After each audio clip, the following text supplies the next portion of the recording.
चलिए मेरे दोस्तों, I am Ravi Rai sir from Abhinav classes Maharajganj.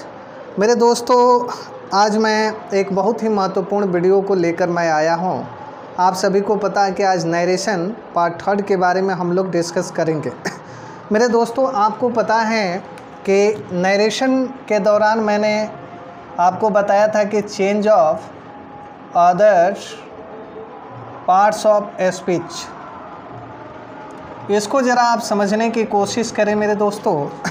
मैंने आपको बताया था कि किसी भी डायरेक्ट स्पीच के सेंटेंस को यदि आप इनडायरेक्ट स्पीच में यदि आप बदलना चाहते हैं तो उसके मैंने 3 प्रोसेस बताए थे। तो उसका 2 इम्पॉर्टेंट प्रोसेस है। पहला जो होता है जनरल रूल्स होता है और दूसरा जो होता है उसको हम लोग स्पेशल रूल्स कहते हैं। जनरल रूल्स के तहत मैंने आप सबको बताया था कि जनरल रूल्स के तहत 3 चीज़ों की हम लोग चर्चा करते हैं। उसके पहली जो चीज़ होती है उसको हम लोग चेंज ऑफ पर्सन कहते हैं, दूसरा जो होता है चेंज ऑफ टेंस होता है, और तीसरे की यदि हम बातें करेंगे तो उसको हम लोग change of other parts of speech कहते हैं।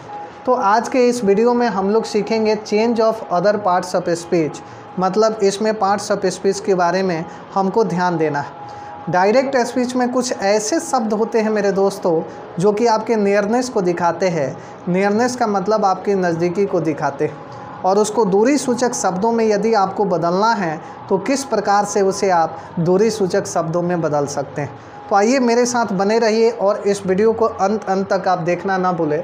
जैसे अगर मान लीजिए अगर आपका डायरेक्ट स्पीच में अगर आपका दिस दिया गया है तो उसको आप दूरी सूचक शब्दों में यदि आप बदलना चाहते हैं तो उसको आपको बोलना होगा दैट। अगर दिस दिया रहेगा तो उसको दोज बोलना होगा। अगर आपको हेयर दिया रहेगा तो उसको देयर बोलना होगा। हैंस अगर आपका दिया गया हो तो उसको आप देंस में बदल सकते हैं। नाउ अगर दिया गया हो तो देन में। और टुडे की यदि आप बातें करते हैं तो उसको आप दैट डे में बड़ी आसानी तरीके से बदल लेते हैं। अगर यस्टरडे आपको कहीं दिख जाए तो उसको द डे बिफोर में कन्वर्ट करते हैं, और द डे बिफोर यस्टरडे यदि आपको दिखाई दे तो उसको 2 डेज़ या बिफोर में कन्वर्ट करते हैं। टुमारो की यदि आप बातें करते हैं मेरे दोस्तों, तो अगर आपको टुमारो दिखाई देता है तो उसको आप द नेक्स्ट वीक में द नेक्स्ट डे में आप उसे आसानी तरीके से, या द फॉलोइंग डे में आप उसे आसानी तरीके से कन्वर्ट कर सकते हैं। यदि आपको द डे आफ्टर टुमारो यदि दिखाई देता है इन 2 डेज़ टाइम में आप उसे कन्वर्ट कर सकते हैं। अगर नेक्स्ट वीक या ईयर आपको दिखाई दे तो उसे आप द फॉलोइंग वीक या ईयर में आप उसे कन्वर्ट कर सकते हैं। अ ईयर एगो अगर दिखाई दे तो अ ईयर बिफोर में आप बड़ी आसानी तरीके से उसे आप कन्वर्ट कर सकते हैं। अगर आपको एम इज़ आर दिखाई देता है तो उसको वाज वर में बदलें। हैज हैव को हैड में, वाज वर को हैड बिन में बदल देना है। और आपको यदि हैड 2 + V1 दिखाई देता है तो उसको हैड 2 + V1 में हम उसे कन्वर्ट करते हैं। कैन की यदि हम लोग बातें करते हैं तो कैन जो होता है नज़दीकी को दिखाता है, लेकिन इसे दूरी सूचक शब्दों में आपको इसे कन्वर्ट करना है, इसको बदलना है, तो बड़ी आसानी तरीके से इसे दूरी सूचक शब्दों में हम इसे बदल सकते हैं। अगर आपको कैन दिखाई देता है तो उसको आप कुड में बदल दें। मे आपको दिखाई देता है तो माइट में बदलें। शुड को वुड में बदलें। और could might generally no change. अगर आपको कहीं कुड दिखाई दे देता है और माइट आपको दिखाई दे देता है तो जनरली नो चेंज। इसका मतलब यह हुआ मेरे दोस्तों कि उसको बदलने की आपको कोई ज़रूरत नहीं होती है। अगर वुड की बातें करते हैं, अगर आपको वुड दिखाई दिया और उसे आपको दूरी सूचक शब्दों में कन्वर्ट करना है तो उसे एक कैपिटल W लिख कर और बाकी आप वुड लिख देंगे। तो इस प्रकार से आप उसे दूरी सूचक शब्दों में आप उसे बदल सकते हैं। तो ये तो हमारा रहा फंडा कि निकट सूचक शब्द आपके दिए गए हैं, उस निकट सूचक शब्दों को दूरी सूचक शब्दों में यदि आपको बदलना है तो आप किस प्रकार से दूरी सूचक शब्दों में आप बदल सकते हैं। अब इसके ऊपर मैं एग्ज़ाम्पल लेता हूं और उस एग्ज़ाम्पल के माध्यम से हम लोग यह समझने का प्रयत्न करेंगे कि किस प्रकार से आपके जो दूरी सूचक जो शब्द है, निकट सूचक जो शब्द है, उसको दूरी सूचक शब्दों में हम कैसे बदल रहे हैं। तो बड़ा बिल्कुल स्पष्ट फंदा है। तो एट द आउटसेट आप इसका एक रिव्यू ले लें। उसके बाद मैं आपको प्रीवियस ईयर क्वेश्चन के साथ ही मैं बढ़ने की कोशिश मैं करता हूं कि अगर डायरेक्ट स्पीच में यदि निकट सूचक शब्द यदि आपके दे दिए गए हों और उसको आपको दूरी सूचक शब्दों में उसे कन्वर्ट करना हो तो आप उसे दूरी सूचक शब्दों में किस तरीके से कन्वर्ट कर सकते हैं। तो प्लीज़ टेक ए रिव्यू। चलिए मेरे दोस्तों, अब मैं कुछ आपके साथ में सेंटेंसेस को रखने का प्रयत्न कर रहा हूँ और उस सेंटेंसेस के माध्यम से हम लोग यह समझेंगे कि निकट सूचक जो शब्द है उसको हम दूरी सूचक शब्दों में किस तरीके से बदल सकते हैं। जैसे मान लीजिए कि मैंने यहाँ पर एक सेंटेंस लिखा कि सीता, और यहाँ हमने कहा said to me, Sita said to me you are reading a book, और यहाँ हमने लिखा मेरे दोस्तों नाउ। तो आप सभी को पता है कि इसमें दो तरीके की सेंटेंसेस आपको दी गई है। इसको हम लोग इन्वर्टेड कमा कहते हैं, और इन्वर्टेड कमा के बाहर आप देख पा रहे हैं कि एक सेंटेंस दिया गया है। इन्वर्टेड कमा के अंदर भी आपका एक सेंटेंस दिया गया है। तो आपको पता है कि ये मेरे दोस्तों सब्जेक्ट है और ये V2 है और इसका नाम ऑब्जेक्ट है। इसमें आप देख पा रहे हैं ये सब्जेक्ट है, ये आपका V4 है, ये ऑक्सिलरी वर्ब है और इसका नाम आप ऑब्जेक्ट या अदर वर्ड कहते हैं। तो इन्वर्टेड कमा के बाहर जो सेंटेंस होता है मेरे दोस्तों उसको हम लोग रिपोर्टिंग स्पीच कहते हैं, और इन्वर्टेड कमा के अंदर जो सेंटेंस होता है उसको हम लोग रिपोर्टेड स्पीच कहते हैं। लेकिन सवाल यह है कि इसमें निकट सूचक शब्दों को दूरी सूचक शब्दों में बदलना है। तो हम किस प्रकार से निकट सूचक शब्दों को दूरी सूचक शब्दों में बदल सकते हैं। तो देखिए इसमें आप देख पा रहे हैं यह जो दिया गया सेंटेंस है मेरे दोस्तों आपके डायरेक्ट स्पीच में दिया गया है, लेकिन इसको यदि आप इनडायरेक्ट स्पीच में यदि आप बदलना चाहते हैं तो आप कैसे इसको इनडायरेक्ट स्पीच में आप इसे बदल सकते हैं। बड़ी आसानी तरीके से आप डायरेक्ट स्पीच का जो सेंटेंस है उस सेंटेंस को आप इनडायरेक्ट स्पीच में आप बदल सकते हैं। देखिए अगर यहाँ लिखूँ मैं सीता है तो आप लिख देंगे सीता, सैड के बदले में आप यहाँ टोल्ड लिखेंगे, और टू की यदि बातें करते हैं तो ज़िंदगी में यदि किसी चीज़ की अगर कोई आवश्यकता ना हो तो उस चीज़ को हम अपनी ज़िंदगी से बहुत दूर लेकर चले जाते हैं, मतलब उसको फॉरगेट कर जाते हैं। तो डायरेक्ट स्पीच कहता है कि मुझे टू की किसी भी प्रकार की कोई आवश्यकता नहीं है, इसलिए इस टू को यहाँ से हमेशा हमेशा के लिए हटा देंगे तो आपका बन जाएगा मी, और इस इन्वर्टेड कमा के बदले में हम लोग डैड का प्रयोग करते हैं। आगे देख पा रहे हैं कि यहाँ यू है, और यू की यदि हम बातें करें तो यू आपका सेकंड पर्सन है, और आप सभी को मैंने प्रीवियस वीडियो में बताया था कि सेकंड पर्सन जो होता है रिपोर्टिंग स्पीच का जो ऑब्जेक्ट होता है उस रिपोर्टिंग स्पीच के ऑब्जेक्ट के अनुसार उसे बदल दिया जाता है। तो आप दरअसल बताइए कि यहाँ रिपोर्टिंग स्पीच का ऑब्जेक्ट क्या है, तो मी है, तो यहाँ पर ये आई होगा। अभी आपने देखा कि एम इज़ आर यदि आपको दिखाई देता है तो उसको दूरी सूचक शब्दों में यदि आप उसे कन्वर्ट करना चाहते हैं तो उसको आप वाज में बदल दें, आई वाज, और उसके बाद आप यहाँ लिखे रीडिंग, और यहाँ देख रहे हैं अ बुक है तो यहाँ अ बुक, लेकिन यहाँ आप देख पा रहे हैं कि नाउ है, और अभी आपको हमने बताया कि नाउ जो होता है आपका निकट सूचक शब्द है, लेकिन उसको आपको दूरी सूचक शब्दों में उसे बदलना है। तो नाउ का हम लोग क्या बोलते हैं, देन होता है, इसलिए इस नाउ को हम लोग देन में बदल देंगे। एक और एग्ज़ाम्पल मैं लेता हूँ। आपका सेकंड जो एग्ज़ाम्पल है मेरे दोस्तों दरअसल वो इस प्रकार से है। आप देखें अगर मैं कहूँ कि माई फादर, और यहाँ मैं बोलूँ कि said to me, my father said to मी,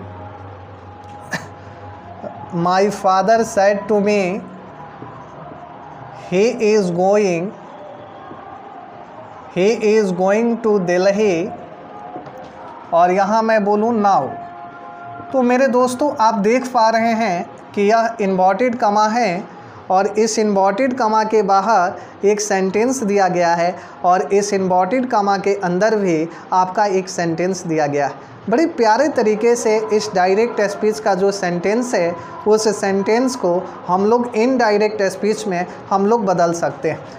आप देखिए यहाँ माई फादर लिखा हुआ है, तो यहाँ आप लिख सकते हैं कि माई फादर, और इस सैड को हम टोल्ड में बदलेंगे और टू की यदि बातें करते हैं तो अभी मैंने आपको बताया कि जिसकी कोई आवश्यकता नहीं होती है उसे हमेशा हमेशा के लिए दुनिया से अलविदा कर दिया जाता है। तो आपका बच जाएगा मी, और इस इन्वर्टेड कमा के बदले में डैड। ही की यदि हम बातें करते हैं तो ही चूँकि आपका थर्ड पर्सन है और आप सभी को पता है कि थर्ड पर्सन को बदलने की किसी भी प्रकार की कोई आवश्यकता नहीं होती है। तो ही है तो ही, और इज़ को वाज, और यहाँ लिखेंगे मेरे दोस्तों गोइंग, और टू दिल्ली है तो दिल्ली, और नाउ को हम लोग देन में बदल देंगे। एक और एग्जांपल लेते हैं। इस एग्जांपल से आपका फंडा बिल्कुल क्लियर हो जाएगा कि कोई डायरेक्ट स्पीच का सेंटेंस यदि आपका दिया गया हो और उसे आप इनडायरेक्ट स्पीच में यदि आप उसे बदलना चाहते हो तो कैसे आप उसे इनडायरेक्ट स्पीच में बदल सकते हो।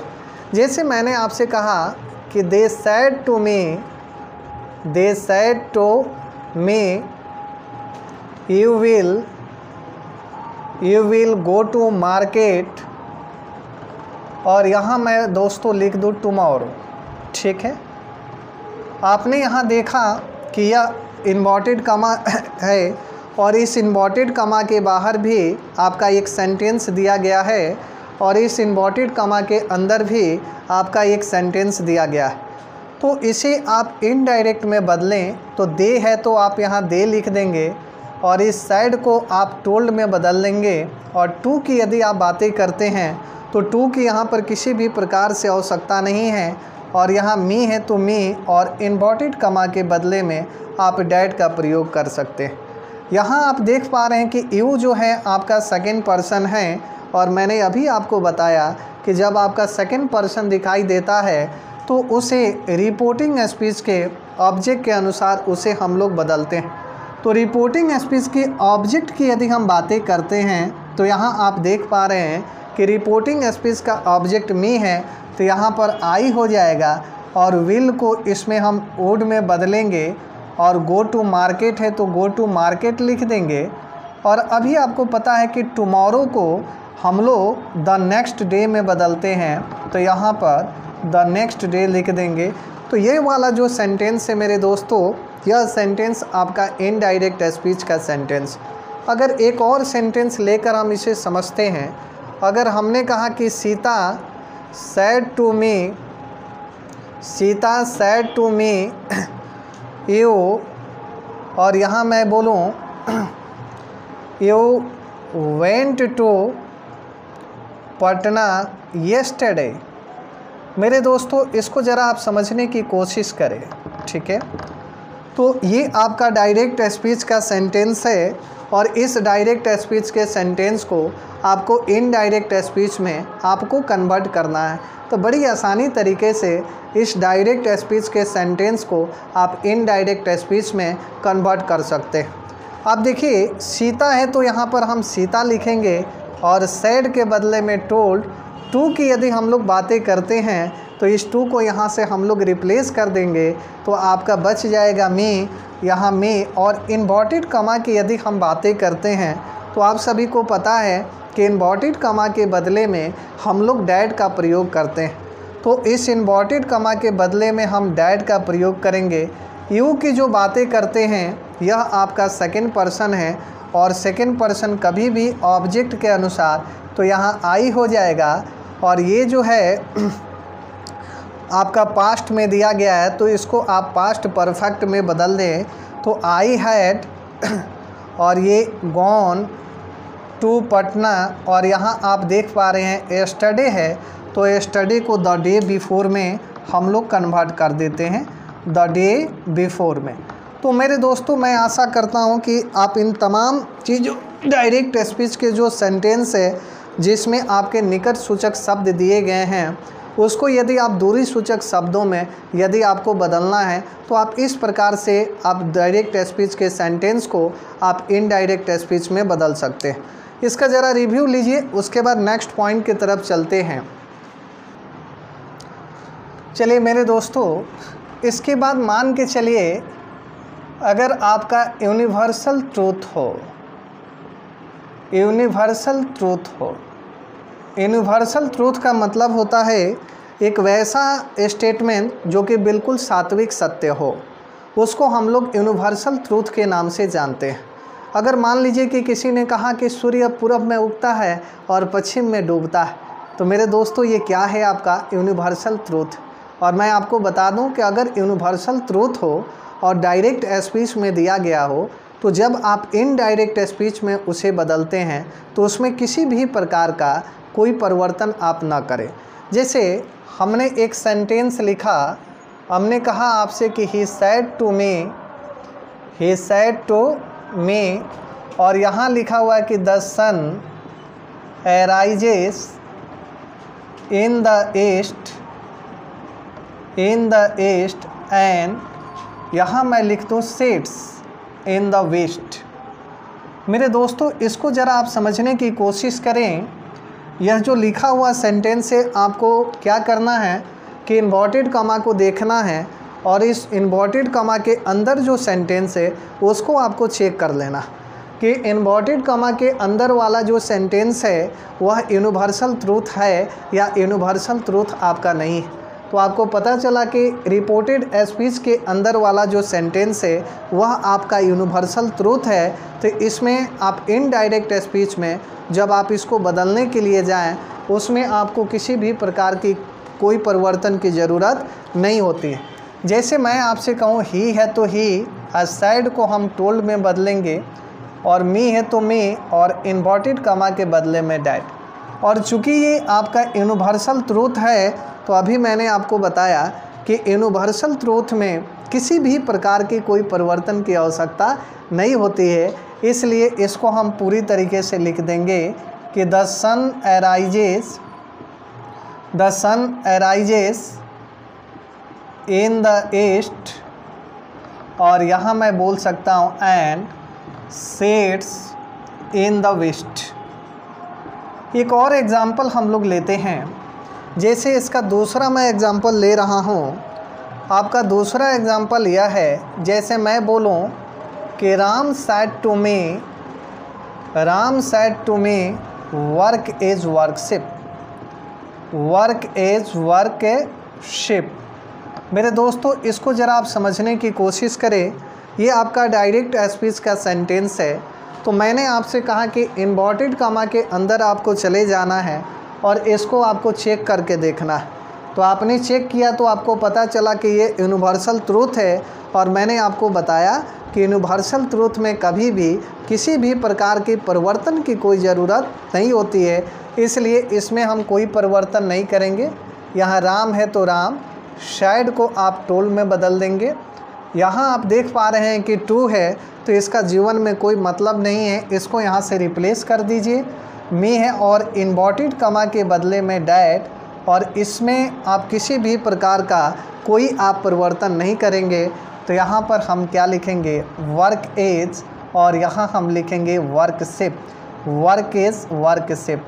मेरे दोस्तों अगर यूनिवर्सल ट्रूथ पर यदि आपको सेंटेंस दिया गया हो तो आप इस तरीके से आप उसको डायरेक्ट वाले को इनडायरेक्ट में बदल सकते हैं। नेक्स्ट पॉइंट की अगर हम बातें करते हैं, अगर मान लीजिए कोई आपका ऑब्जेक्ट है।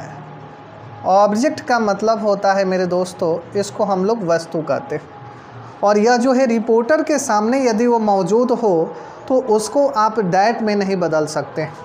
अगर मान लीजिए ऑब्जेक्ट अगर रिपोर्टर के सामने मौजूद हो, रिपोर्टर की यदि हम लोग बातें करते हैं तो रिपोर्टर का मतलब होता है जो रिपोर्टिंग करने वाला है, उसके सामने अगर कोई ऑब्जेक्ट अगर मौजूद हो। ऑब्जेक्ट का मतलब हुआ कि यदि कोई वस्तु उसके सामने मौजूद हो और उस सेंटेंस को अगर इनडायरेक्ट स्पीच में बदलना है तो आप कभी ऐसा ना करें कि दिस को आप डैट में बदल दें। आप इसमें कोई परिवर्तन नहीं करेंगे, जिसको हम लोग कहते हैं नो चेंजिंग। नो चेंजिंग का मतलब होता है कि किसी भी प्रकार के परिवर्तन करने की आपकी कोई ज़रूरत नहीं होती। जैसे मैं आपसे कह दूं कि राम सेड टू मी, और मैं आपको बोलूं कि this is my table, this is my table. आप दरअसल याद रखें, मैंने कहा कि एक वैसा ऑब्जेक्ट जो रिपोर्टर के सामने मौजूद हो उसको कभी भी आप दूरी सूचक शब्दों में बदलने का प्रयत्न ना करें। तो आप देख पा रहे हैं कि इसका नाम सब्जेक्ट है, ये V2 है, ये ऑब्जेक्ट है, और यहाँ आप देख रहे हैं कि दिस इज़ माई टेबल दिया गया है। तो इसका मतलब यह हुआ दिस इज़ माई टेबल का मतलब कि यह मेरी टेबल है, इसका मतलब कि यह निकट सूचक शब्दों के बारे में बता रहा। अब ऐसा आप नहीं कर सकते हैं कि इसको आप दूरी सूचक शब्दों में आप बदल देंगे, जैसे दिस है उसको आप डैट में नहीं बदल सकते हैं।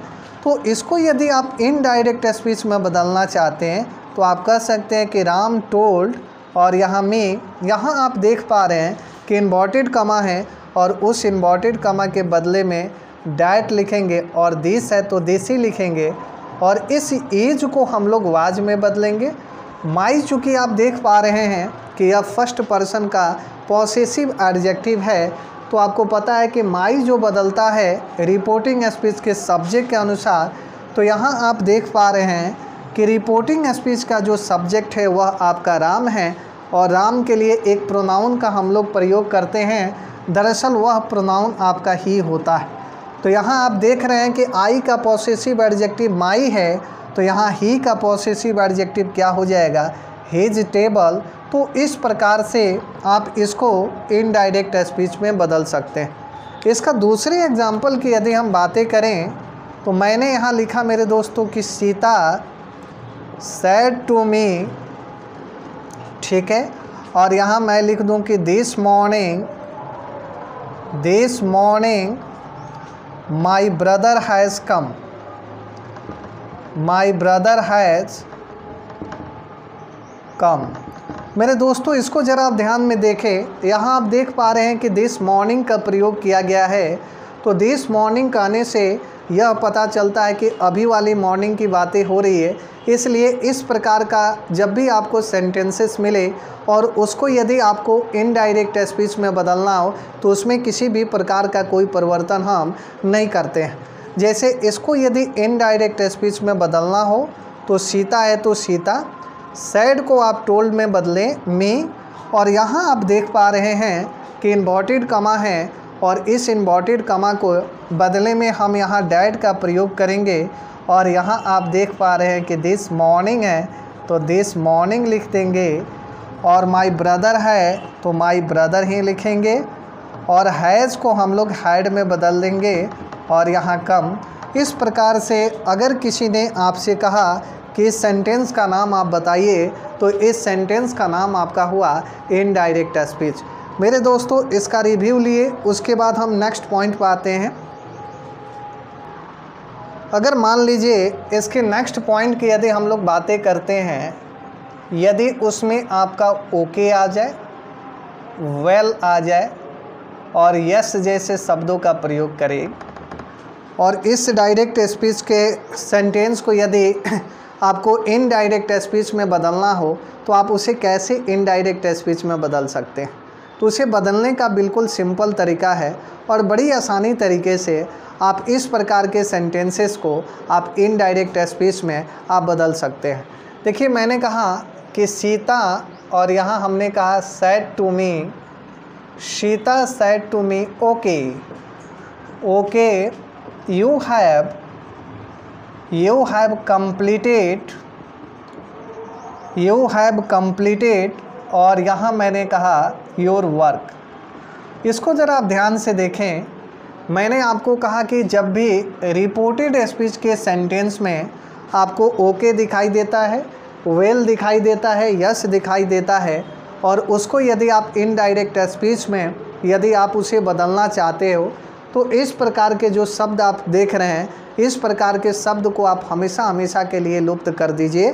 तो आइए इसको देखते हैं। जैसे मान लीजिए यहाँ लिखा हुआ है सीता, सैड को हम लोग टोल्ड में बदलेंगे ये मी, और इन्वर्टेड कमा के बदले में डैड, और यहाँ जो ओके शब्द है इस ओके शब्द को यहाँ से हम हमेशा हमेशा के लिए लुप्त कर देंगे। बच गया आपका यू चूँकि सेकेंड पर्सन है और ये आपका ऑब्जेक्ट के अनुसार बदलता है तो आई, और इस हैव को हैड में बदलेंगे, और ये चूँकि कंप्लीटेड है तो कंप्लीटेड, योर जो है सेकेंड पर्सन मी है तो यहाँ पर माई हो जाएगा, और वर्क है तो वर्क हो जाएगा। इसका एक और एग्जांपल हम लेते हैं। जैसे मैं कहूँ कि द पीएम, और यहाँ पे कहें the PM said to me the PM said to me, well, all the ministers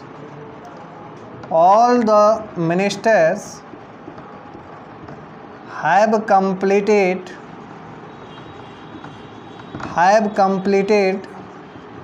their work। मान लीजिए कि ये डायरेक्ट स्पीच का सेंटेंस, और इसमें आपको मैंने बताया कि रिपोर्टेड स्पीच के अंदर यदि आपको ये सारे शब्द यदि आपको दिखाई देते हैं और उन सारे शब्दों को यदि आपको इनडायरेक्ट स्पीच में जब उस सेंटेंस को आप कन्वर्ट करने के लिए जा रहे हैं तो ये जितने भी शब्द आपको दिखाई देते हैं इन सारे शब्दों को हमेशा के लिए आपको लुप्त कर देना है। देखिए, इसको आप बड़ी आसानी तरीके से बदल सकते हैं। जैसे मैं कहूँ कि द PM, यहाँ देख पा रहे हैं सैड है तो ये टोल्ड हो जाएगा मी, और इन्वर्टेड कमा के बदले में डैट, और वेल को यहाँ से हम लोग रिप्लेस कर देंगे। और यहाँ देख पा रहे हैं कि ऑल द मिनिस्टर्स, और यहाँ हैव है तो इसको हैड में कन्वर्ट करेंगे, और कंप्लीटेड है तो कंप्लीटेड, और देयर वर्क यहाँ लिखेंगे। तो मेरे दोस्तों, इस तरीके से आप इस प्रकार के जो डायरेक्ट स्पीच का सेंटेंस दिया गया हो उसको आप बड़ी आसानी तरीके से आप इनडायरेक्ट स्पीच में उसे आप कन्वर्ट कर सकते हैं। मैं आशा करता हूं कि ये तमाम चीज़ें आपको काफ़ी अच्छी तरीके से समझ में आई होगी। तो जब ये चीज़ें आपको अच्छी तरीके से समझ में आ गई होगी तो मेरे इस वीडियो को सब्सक्राइब आप ज़रूर करें और अपने दोस्तों के बीच में शेयर ज़रूर करें। और मेरे वीडियो का यदि आप लुत्फ़ उठाना चाहते हैं तो इस वीडियो को आप अंत तक देखना ना भूलें। इसी के साथ मैं आपका Ravi Rai sir, thank you very much. अरे बाप।